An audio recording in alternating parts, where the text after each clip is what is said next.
அவசரப்பட்டு சரித்திரத்தை உருவாக்க முடியாது.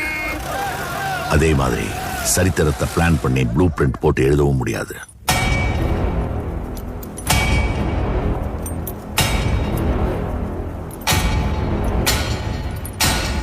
அதுக்கு ஒரு தீப்பொறி வேணும். ஏண்டா சம்பட்டியை புடிச்சிட்டு அங்கேயே நிக்கிற? வச்சிட்டு போ. ஆனா இப்போ காட்டு தீயே பத்திக்கிச்சு.